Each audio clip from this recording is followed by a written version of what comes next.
গব্বর সিং, মুগাম্বু খুশুয়া, গব্বর সিং, মুগাম্বু খুশুয়া। হিন্দি সিনেমার যতগুলো ভিলেন আছেন, সেই ভিলেনের যা যা ডায়লগ আছে, সেই ডায়লগ ডর কা মহল। কেউ কোনো কথা বলতে পারবেন না। যদি কেউ কোনো কথা বলো তাহলে পথ খোয়া যাবে। কেউ কোনো কথা বলতে পারবেন না। যদি কেউ কোনো কথা বলো তাহলে পথ খোয়া যাবে। সিপিএম এর তরুণ ছাত্র নেতা, ছাত্র রাজনীতি থেকে উঠে আসা, গত লোকসভা নির্বাচনে হেভিওয়েট অভিষেক ব্যানার্জির বিরুদ্ধে লড়াই করা প্রতিকুর রহমান দল ছেড়ে দিলেন। সিপিআইএম ছেড়ে দিয়ে কোন দলে যাবেন সেটা পরের ব্যাপার, কিন্তু যাওয়ার আগে রীতিমতো বিষোদ্গার করে যাচ্ছেন তিনি। বলছেন মোগাম্বো খুশুয়া।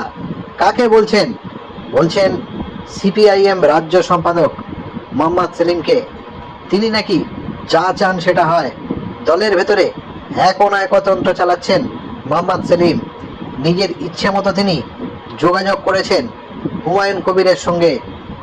অথচ দলের ভেতরে এ নিয়ে প্রশ্ন করলে চাপে ফেলে দেওয়া হচ্ছে সংশ্লিষ্ট প্রশ্নকারীকে। শুধু প্রতিকুর রহমান নয়, এমন অনেকের ভেতরে ক্ষোভের আগুন জ্বলছে। সেই ক্ষোভ বেরিয়ে এলো প্রতিকুর রহমানের মুখ দিয়ে। কি বলছেন তিনি পুরোটাই শুনে নিন। আর যদি ইয়েস স্যার করো তাহলে একটা থেকে আরেকটা জায়গায় নেতা করা যাবে। যদি ইয়েস স্যার করো তোমাকে নেতা হিসেবে প্রমোট করা হবে। সঙ্গে সেটিং, কখনো মহিলা কেস, কখনো হাতে মদের বোতলের ছবি ষড়যন্ত্র করে ফাঁসানোর চেষ্টা করা হবে। প্রতিকুর রহমানের বিরুদ্ধে খুঁজতে চেয়েছিলেন। যারা খুঁজতে চেয়েছিলেন, বিনয়ের সঙ্গে অনুরোধ করছি, আমি যদি মারাও যাই, আমার কবরের প্রতিটা মাটি যদি আপনি খুঁড়ে দেখেন, আমার বিরুদ্ধে এরকম কোনো কেস পাবেন না। এটাই আপনাদের কাছে যন্ত্রণা। এটা আশার আলো দেখাচ্ছে।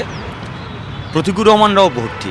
একটা প্রতিকুর রহমান তো প্রকাশ্য মুখ খুলেছে, তার মিডিয়া হাইপ পেয়েছে, বাট প্রতিদিন অসংখ্য প্রতিকুর রহমানরা তলায়, নিচে, ব্রাঞ্চে, ইউনিটে, লোকালে কাজ করছে, প্রশ্ন করছে। সেই কারণে তারা পথ ছাড়া হয়েছে, সেই কারণে তাদের ছাঁটাই করে দেওয়া হয়েছে, সেই কারণে দল থেকে সাসপেন্ড, বহিষ্কার করে দেওয়া হয়েছে।